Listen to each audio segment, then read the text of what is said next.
Welcome everybody. My name is Martinova. I'm delivering this webinar on quality assurance workflows in digitization projects. And I was just wondering, if you don't know me, I'm just putting up a slide with a little biography of the past years. This is not everything. If you want more information about what I'm doing and who I am, please be welcome to join me on LinkedIn or look at my profile. But having said that, let's get started. Mass digitization is a very, very hot item, not only in the Netherlands, all over actually, and also internationally in America.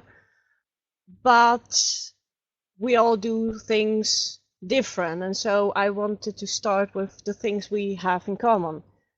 And that's what digitization, if we break it down totally, really means. You have some kind of original material, you have some kind of digitization, and if we do it correct, we have a digital copy of the original material. And of course, my specialty is something totally different, or not so different. It's quality assurance. But where do we do it in a digitization project? Do we do it first in original material? Or do we do quality assurance for digitization? Or do we do it for digital files? Actually, my thoughts about that are you have to do quality assurance all over the workflows. And I know this is really basic showing of how it works, but it all comes down to that. And even though we have lots of similarities in all over projects for digitization, there are also a lot of differences. We have differences in sizes of projects. And do we do small projects, big projects, small original material, large original material? We have different wishes in output. We have different wishes in input. The speed of each project can vary a lot. The quality also. There is lots to say about the image quality for that matter. Of course, the project management is different in every project. You have different partners, and also you have different usage of your output and your input material. So there are lots of different things to say about quality assurance as well. Quality assurance is not a one-size-fits-all kind of thing. So when you have different tracks for digitization, you also need different approaches in quality control. And that's what it comes down to, as I see it. Your quality assurance needs to meet the possibilities that you have in your given project. So you have to account for budget, capacity, what are your aims, your goals, your requirements. And it does not mean necessarily that one organization can only have one quality assurance workflow. If you have different digitization projects, you can also have different quality assurance workflows. So comes down to the last point on this slide. Every digitization project should have its own suitable quality assurance workflow. That is quite a challenge, I admit that. But there are some things that are really good to know when you want to set up quality assurance workflows. And some of the basic needs are that you need to know are quality assurance is not a standing alone thing. It's something in a larger project or program, and I will come to the program part later on for the KB, where you have quality assurance in one project or in several projects, and you have more than one quality assurance. It's a separate step, and it is its own workflow. And maybe the assurance manager, as I am not the one who is setting the specifications for a project or a program, but I definitely can help create them. And that means when you have a quality assurance manager, you can actually do quality assurance workflows rather earlier than later on in such a workflow. And of course, And I think that is quite obvious. Quality assurance workflows maintain and ensure the best practice and quality throughout the project, but it doesn't mean it's a static given. Specifications, aims, requirements can change over time. So quality assurance managers can also keep track on that, which asks quite a lot of quality assurance managers. So you might ask, quality assurance, how do we do that? What do we do that? And when do we do that? Those are very valid questions that the quality managers should ask themselves, but also their project lead. And also be asking for what is your budget, what are your aims, and then half of the time I'm encountering project not our own project. I have to ask the question, do you know why you need quality assurance? And I suppose all of you, of course, know already why. Going out there a lot in Europe, internationally, also in America, there are several encounters that made me think it's important to say something about common misunderstandings about quality assurance and quality assurance workflows that I think are really important to point out on such a webinar as today, because there are a really lot of misunderstandings. Like, oh, one moment. It's a little fuzzy. The quality assurance workflows are only important for image quality. Well, as I pointed out on the first screen, quality assurance should be on original material, it should be on digital files, and it should also be on the digitization. It's not only for image quality. You have to have something bigger than that. Then there is this really big misunderstanding. If you have mass production, you have probably a very well-known vendor, and they will always deliver your product according to what you set out in your contract, in your tenders, in your specifications. Believe me, I've worked quite a time in this field, and it does not always get you what you want. Asking for specifications is enough is also something that is a common misunderstanding, because whenever you think you have specified everything you want, there is something you didn't specify.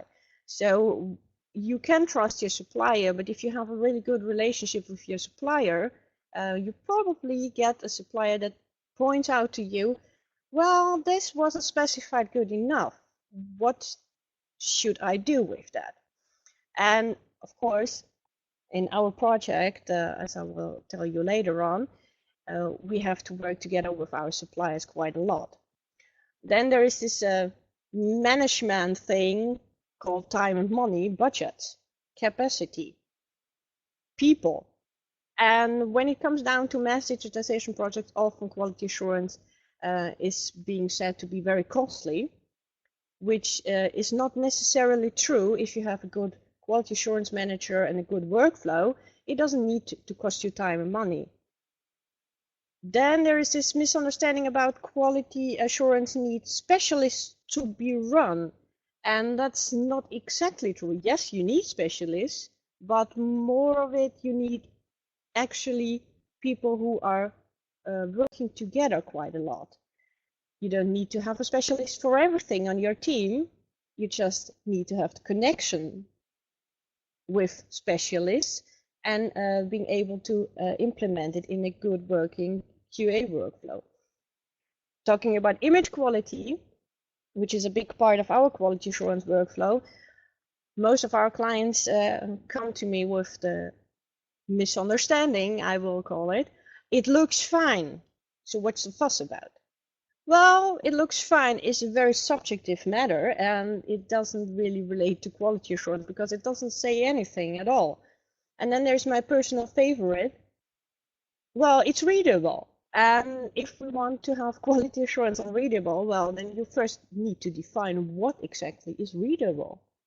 There is a lot of misunderstanding about what is readable, because also that is according to the original material, the language is written in, and also who is looking at it, there could be a lot of different things according to readable. So readable is not really a quality that we want. So what do we want then? I'm trying to make it very simple, and I've put together a slide which means what are my basic ingredients to set up a quality assurance workflow. Given that you have a project, you have selected something and you want it in a digital copy. Those are the basic ingredients, according to me, that you need for a quality assurance workflow. You need to know what is your output, what is your original material, what are the requirements for the original material and the output, and then the nice to haves, the wishes. So the requirements are the must-haves for this project, and the wishes are, well, everything we can get besides that. And how do we get that? It is really not very difficult to get.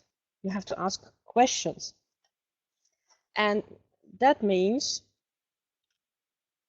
questions about the output. What exactly are we going to produce? You wouldn't believe how often I'm going to start projects and we don't know exactly if we want a JPEG or if we want a TIFF or a PDF, or do we want it for a website or do we don't want it for a website? Where will we put it when it's done? So these are really important questions, and I will not actually go through all of them because you can read the slides yourself. But and I have to say it's not a complete list. Those are just questions to think about whenever you want to start a project or a quality assurance workflow. So the same thing I've put together for the original material. What is your original material about? Is it uniform? Is it fragile? Is it unique? All this will have influence on your quality assurance and your requirements and the things you can actually do with the material. And of course, we have requirements at all, and requirements don't only go over image quality. It's also about the content. It's about storage. In our case, it's mostly about image quality because I'm working for Metamorphose, and Metamorphose has put out guidelines for image quality. So we have a high level quality assurance on image quality. But of course, Metamorphose guidelines are not suitable for everything. And it might not be suitable for what you want to digitize or what you have digitized. And maybe you don't even know about Metamorphose and you're just looking for some guidelines, then you will also probably encounter FACI. FACI is the well, sort of guideline of in America. And by now, since April this year, there's a new ISO standard on image quality. Actually, it's free. You can download them at the ISO committee. And maybe that's suitable for you. But first of all, you have to know which quality do you want. Do you want high quality images or do you want low quality? And what exactly do you define as high or low quality? And which material are you actually digitizing? Is it photographic material? Probably you need something more specific than the Metamorphose guidelines for that. And luckily there are some guidelines for photographic material only and for not reflective material. So when you have everything you need, you also can have wishes, and wishes could come from your digital repository, like a file structure, file names, or from your clients, from your conservators, or from other clients that want to specify the digitization manner of something. You could have wishes like you want something to be in spread or only one page at a time to put online for access. So there's a lot to think about when you have to set up a digitization project, and all these things are very, very important when you set up a quality workflow as well. Having said all that, more basic and more on general, the National Library of the Netherlands. That's where I'm working, of course. What are they doing? What are we doing? Well, we're digitizing quite a lot. I'm sure some of you know that. And we have also very different kinds of digitization projects. We have an internal digitization going on with handwritten material, which is very unique, very slow motion, I want to say, a project. We have scanning on demand, we have photography for reproduction, and then we have books, newspapers, and magazines. Of course, we are a library, and we have archivals and special collections. Those two are the mass digitization projects from the National Library, and they are both financed by Metamorphose. So we have the BKT section, as we call it in Dutch, of Metamorphose, and we have the Archive on Special Collections section in Metamorphose, and I'm actually working for the Archive on Special Collections section. But these are the two main digitization projects that we have. And we don't do everything the same, because as you can see, we have different original material, and we also have different output wishes. So I've put together a little slide with not too much, but not too little information for you about the differences. Like in the books, newspapers, and magazines section, the KB is actually the project leader. It works with European tenders. In one or more versions, we have in-house preparation. It's mostly uniform material, because book is a book and the newspaper is a newspaper. They work here with preferred suppliers, and the KB can set all specifications, the requirements, the wishes, the output, everything is set by the KB. Of course, the KB also makes all the images available according to copyright and other agreements on-site or online, and the preservation storage is in-house at the KB. In the archives and collections section, we do things quite different. The KB is only responsible for the quality assurance of external projects. We finance projects and do the quality assurance, which is actually two different sections in the KB. The project lead is an external institution. We have no tenders. The preparation is external, with restoration and with digitization and the preparation of the metadata. There is a wide range of materials, from stamps to billboards. The digitization is also done externally, and we have all the requirements from different parties, and the wishes, of course, also from different parties. We also don't put things online. That's also via external partners. And also our preservation storage, the repository, is externally. So very different projects within one organization, and that needs two different quality assurance workflows. So going back to the first slide, the original material is in both cases totally different. There are some similarities. We have external material. The KB also has, of course, internal material. The condition is checked by a conservation advisor in both cases, so we have the same quality for the original material, and then everything is different again. First in-house preparation or external preparation, but we do have a check on the original material after digitization, first with BKT internally and with ANC externally, but we do have a check, which is important. And the digitization is not exactly that different in those projects, so we come back to lots of similarities. We have specifications set by different parties, okay, but there are specifications.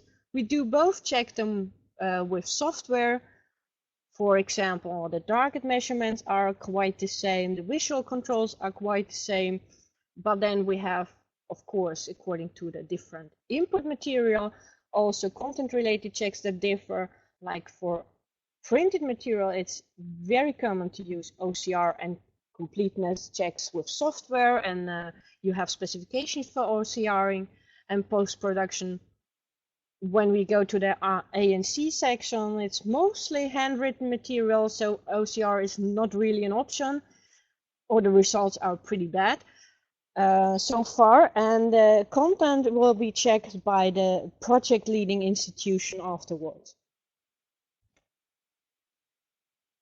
When we talk about digital files, you see there is a lot of similarities. The specifications are sent by different parties, and the parameters are checked with software. Well, you can do quite a lot of software quality assurance workflows, and that can be all the same for almost everything you want to check. So what do we get as result? The result will be that the original materials are checked before and after digitization, so we know what happened during digitization with the original material. When you get the digital copy back, this is one or more valid data file because you've checked the parameters for the digital file with software. And the digital copy is a high image quality. In our case, because we set the specifications for high image quality according to Metamorphosis standard, and you have another usable copy for access, which can be literally everything you can ask for. PDF, JPEG, GP2, well, anything. And of course, what do we do with the quality assurance workflow at all? Our project aims are met, the requirements are met, and everybody is happy with everything they get out of our project.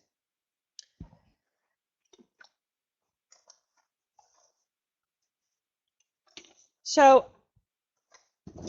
I quickly want to change to the case study I was talking about in the introduction, and this is the mass digitization of paper heritage in the archival and collection section of Metamorphosis, which is my own big workflow, my own big project, as I might say. We carry this out in the KB. We do not have the project lead, and these are some numbers of what we are doing within Metamorphosis archivals and collections. We have at this time around 90 projects ongoing in different stages of digitization. We create about 250 terabytes of data, talking about mass digitization, which counts down to about 8 million master files created, plus excess copies, whatever. And we start around 10 new projects every year, and we have up to 7 external parties involved in each project. And you can imagine it's quite interesting. Whenever we start a project, we come together at the table with all the parties and set out what do we want to do with this project. So we need a cultural heritage institution who has a project lead. We have a digitization party. We have, of course, the quality assurance at the National Library. We have conservation parties who ensure the quality of material. The National Archives of the Netherlands is the party for the long-term preservation storage. And of course, Bureau Metamorphose, which is the supplier of the money for this project. Makes it very difficult to make a QA workflow, you might think, but it is not that difficult. To specify what we need or what we want to get out of a quality assurance, it's actually quite simple to break down. What we have is high-speed mass digitization, which requires that we are fast in quality assurance. Our main focus is on image and file quality, because we are not putting things online ourselves. We don't really have to care about the quality of the access copy, but of course we check some things of that, like the file qualities. We have a primary aim, which is long-term preservation of preservation masters. It's set in the requirements of Metamorphose as a standard. And we have the secondary aim, of course. Why are we doing it? We do it for the public, so we need access copies. You have lots of external parties, which means you have to work together, you have to talk a lot, you have to specify a lot, and you have to discuss a lot. But that makes part of the fun. Going back to the letter I've presented before, I've put in the requirements for our specific section, like what is our output material. We have two output materials, preservation masters, which is TIFF in our case, and access copies, which can be anything. We have the input, which is handwritten, fragile, unique, and diverse. It can literally be everything as long as it's on paper. And then we have some requirements, some must-haves that we need to apply for each project, and those are the guidelines metamorphosis for the image quality, the guidelines from the National Archives for the long-term preservation, and the guidelines from the KB that we wrote ourselves in order to be able to work through all these loads of data in each year. And then, of course, we have the wishes, which is the special delivery for all these project leading institutions, and they can put in wishes, and we try to make it happen along the way. When we defined and standardized all these basic ingredients, we had a really large and unhandy process. So we decided to break it up in order to be able to tell people what we are actually doing here. And this is what I came up with. The three-step model of quality assurance workflow for the Metamorphosis Archives and Collection section. We do three basic steps, which I called data integrity. And then you have to think about checksums, file integrity, no corrupt pixels, header information, metadata, file names, like everything according or that relates to a file itself. What we make sure with that is that our long-term storage will be okay, so we can put the files into the repository. The second step we check is daily targets. As according to the Metamorphosis guidelines, every vendor has to ensure that the camera or scanner is set according to their specifications in the guidelines, and we check that with the daily target. So we know the technical quality of the hardware is okay, and we can actually, well, suspect that the images that will come out of these machines will be according to Metamorphosis standards. Afterwards, there is a lot of post-processing, not OCRing, but crops, splits, everything that they need to do to deliver the files according to our wishes. So there's a lot of things going on with computers, and we check that with a sample that we take according to an ISO standard AQL. So we make sure that the image quality of the actual end product that we want to put in the repository is okay. Again, then I put here on the slide the guidelines that specify which step they follow. And you might ask, of course, what's with the content then? Well, as the KB never sees any original material, we cannot ensure that the content quality is up to our standard. So we have to put this step to the project leading institution. They have the knowledge about the material, and also they have the material in-house. So they actually have to do an extra step, step 4, for our quality assurance, and we work closely with them together. And breaking up the data integrity process, as you can see, there is a lot of things going on. I won't tell you any details because it would be very specific, but we actually broke the 3 steps into more smaller steps to make some progress, and we want to automate everything as far as possible. Not everything is good for automation. So we can actually work on specific checks to make them faster, better, more suitable for what we want. And we are working together with a lot of specialists, like metadata specialists and standard specialists, IT specialists, to get all this together.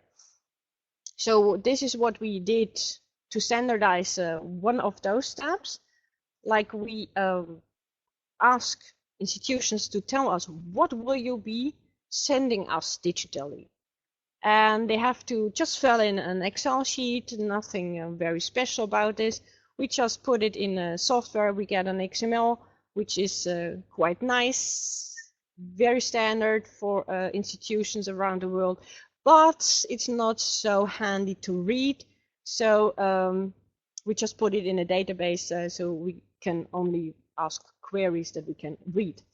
And this is how we actually check our hard drives, our batches that will come back. We just tell our software where is our batch on the computer, on the server, and we just start it. We get a task report. We get again XML files.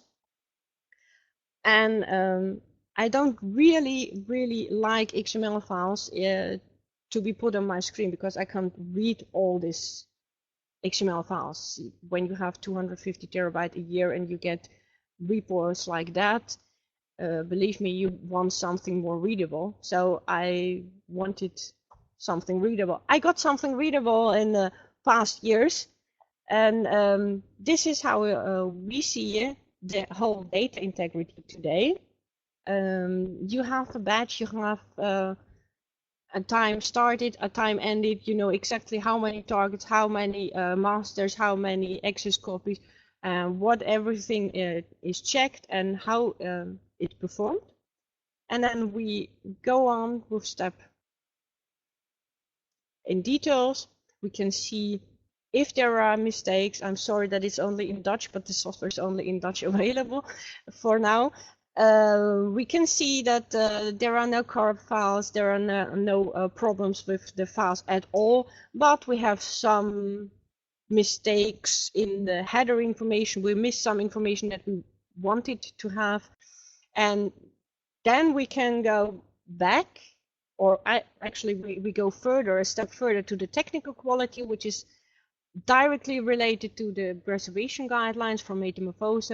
Daily targets have to be sent to us. They have to be measured by the suppliers. We do check all the results from the suppliers. We measure our targets ourselves. We visually inspect the targets, and we measure object level targets, and we create a report of that. So there's a lot of things going on in this step too, but this is all set in the preservation guidelines, so there's no need for me to tell you everything about that. The image quality, our third step. If everything else is okay, we are very happy to look at images. We look at quite a lot of images because we have encountered a lot of problems that you can't verify with software and you can't verify with target measurements. So we do take samples, we visually control them in Photoshop in our case, and we put them in the storage and when they are okay, and we write reports. So I'm almost running out of time. I'm just wanting to show you some examples of why are we doing this. This whole thing creates lots of reports. It seems like quite a lot of work, but it's very rewarding.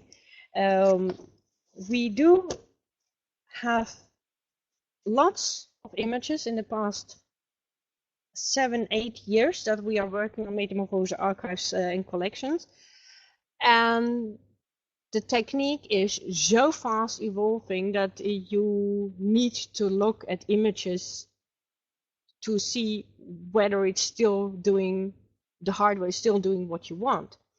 So what I'm showing here is something which looks on my screen like really bad, probably not on your screens, and therefore I have manipulated the image, which is totally not done in Metamorphose, but of course for the presentation I did that. You see that there is a lot of things with color going on in this image, and there are some really strange highlights here. And I can assure you that they are not in the original material. So how did they come there? If we would have just looked at the file quality and just looked at the daily measurements and the daily targets, we would not have seen that. We would not have encountered it. It seemed fine until we look closer. And in this case, this is an ongoing investigation we do. Based on our quality assurance, we encountered that there are several hardwares or software steps that are carried out by vendors that create something we can't explain. In this case, we do not quite have the answer yet, but I always say it's the nice part of my work. When we encounter something like that, we can actually investigate what is going on, and hopefully we find a solution. And to show you something else, this is a solved puzzle we encountered some time ago. Once again, probably looks quite fine on your screen. On mine it doesn't. And so I did some manipulation again, and I hope you can see something now. That's not really like an original material should look. The actually is real material that we have in our project, so you can see what we are digitizing here. You have some lines here. It looks like a red, well, rectangle, and a green, and you have another one vice versa on the lower part of the screen. And there is some, well, splitting in the colors going on. And this is a very distinctive splitting of colors, which we encountered, and we did some investigation and encountered in this case that this actually was a hardware problem. It was made by a camera, and the camera could not make the image of a heritage on paper as it was according to the metamorphosis guidelines, because the CCDs were not able to capture the image right.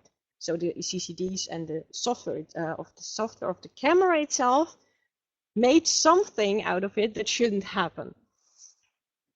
Once again, this was encountered in our visual control, and once we encounter it in one batch, probably comes in a lot of other images in this batch, but also in other batches. This is really a big problem, and also one of the points why I'm always telling people, do not trust your suppliers just because you have targets and specifications. You don't actually know everything that will happen. Quality assurance, workflows, make sure that you will encounter those things. And we have practiced it in years and refined it, and we are well aware we don't see everything, and our solution is not suitable for everyone, but it is a very, very simple, good solution for mass digitization projects. Thank you very much. Much, Martina. Does anyone have any questions? If you'd like to type them in the chat box, or you can use the microphone if you have one. Yes, I do have a special screen. I have a calibrated monitor, which is actually calibrated every week in a special environment, which is according to ISO standard too. We have no daylight, we have special lighting, we have special neutral gray walls, and we have, well, I can say that, ISO monitors, screens. Hi, Bruno. What software am I using for what specific item? Can you specify that? Yes. We have worked the last 3 years on a software that is configured according to our specifications for the archive and collection section. So I don't exactly know how I can show this. One moment. I can show you something like that, which is very simple. It's the Heron Quality Assurance Engine. It's a very generic engine that we bought, which is then configured to our specific wishes according to what I could make up of everything. And what we actually will create is, one moment, this in, well, quite a lot of things, which is a local host Apache server running. So nothing really exciting here, with an open exist database. We use Photoshop for our visual checks. If we want to inspect daily targets, we do that in 100% in Photoshop, which means that we are actually moving around the image on our screens. And for our samples, we also use Photoshop. Bridge, we don't use that much because the images are too small and not, well, they are manipulated by Adobe to be shown on screen, and what we want to check is the preservation image that we will be storing in the repository. So Bridge is not really an option for us.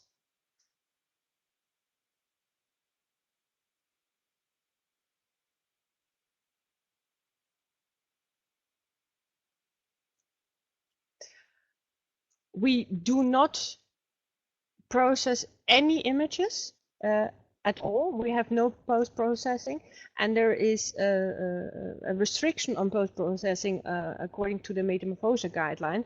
So you're not allowed to do a lot of stuff with preservation masters.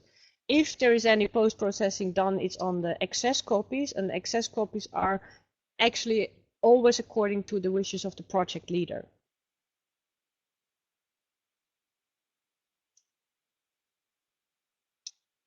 We don't check OCR in the archive and collection section because the results are really, really bad for handwritten material. And the KB has some software built in their DocWorks validator who do that. And the accuracy is not always the same because that depends a lot on what input material you have. But for the archive and collection sections, we have no specifications at all for that. The format do the suppliers have to hand? Oh, they have to hand over quite a lot. They have to hand over an image of each target with a specified name in the same file format as the masters. So that's for us TIFF baseline 6.0 something. I'm sorry, I don't know everything by heart.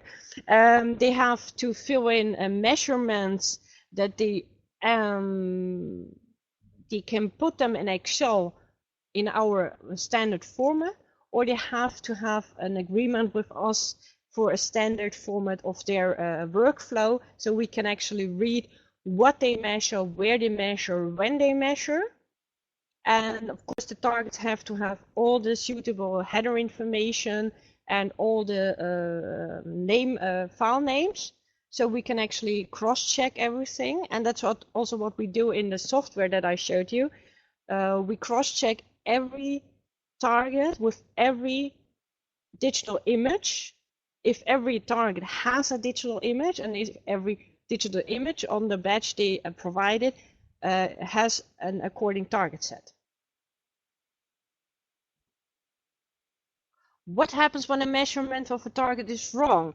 There are lots of things that can happen. It depends on what is wrong. Did they do something wrong in their measurement? Well, we measure everything ourselves. Our measurements are always leading So the decision is based on our own measurements. If we measure the targets and the measurements are not according to the specifications in the guidelines, then the batch will be rejected and they have to do the production all over again.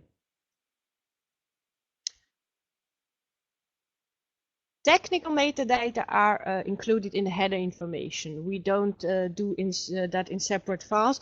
In the other section in the KB, they also have separate files. You're welcome. We do measure the delta E. We do also measure delta L, delta C, delta H of color targets, yes. And we do have software for that. And in our case, I don't exactly know if that's okay, but we use the IQ analyzer. In our workflow, it was tested to be the fastest solution. It does not mean that there's only the IQ analyzer who can do that, or which can do that. But we tested a lot of software in order to create this workflow for this mass of production each year. We had to have something fast, simple, that we can be with several people who can do exactly the same measurements. So we tested a lot of software and we decided on this software for us. Does not mean that it's good for everybody in every workflow, but for us it works great. And with it we can measure color targets, and we also get a lot of results in one measurement. Good question, Bruno. I'm just talking for the archival section of Metamorphose as we set it out in the KB. If you want to do something else for your own projects, feel free to do so. We do not accept the UTT in our projects so far. We actually do have a workflow for it, but we don't accept it.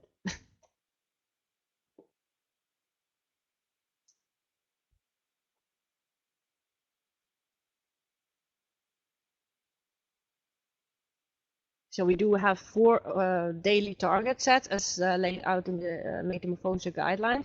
They are also in an English version. You can download them from metamorphose.nl from the website.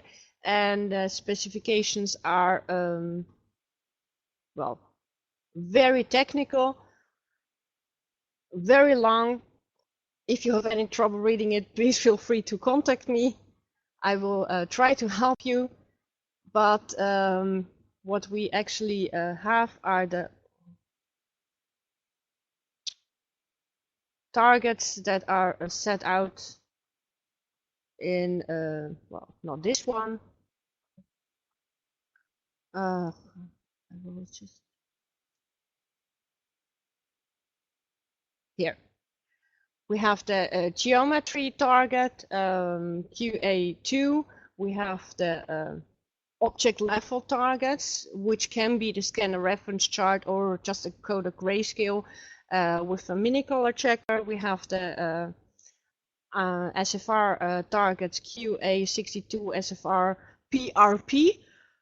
The codec grayscale or any other different grayscale, whatever you can get a hold of, the mini color checker, and of course the digital color checker SG.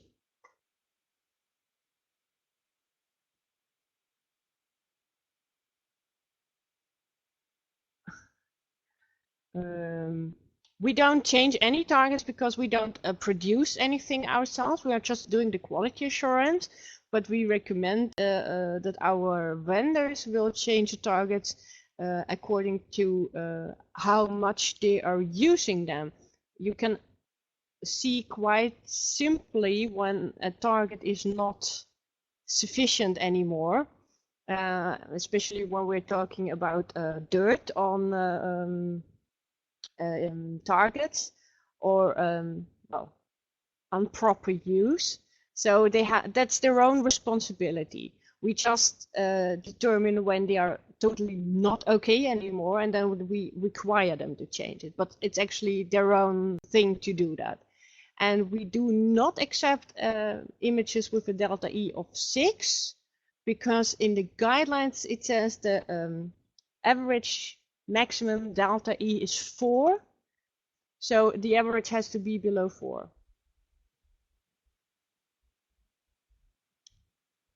We don't have accept anything that's not according to the guidelines. So the thresholds are set with maximum delta E of 4 on average, and the maximum delta E per batch is 18. Which also means with 19 they get a rejection from us and they have to do it all over again. We are that strict, yes.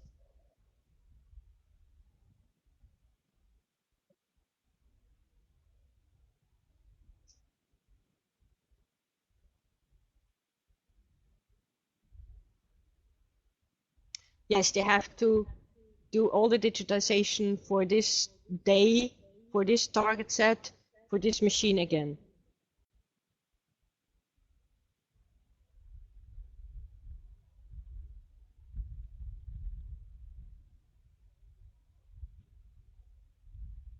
It sounds harsh, I know, but that's how it works.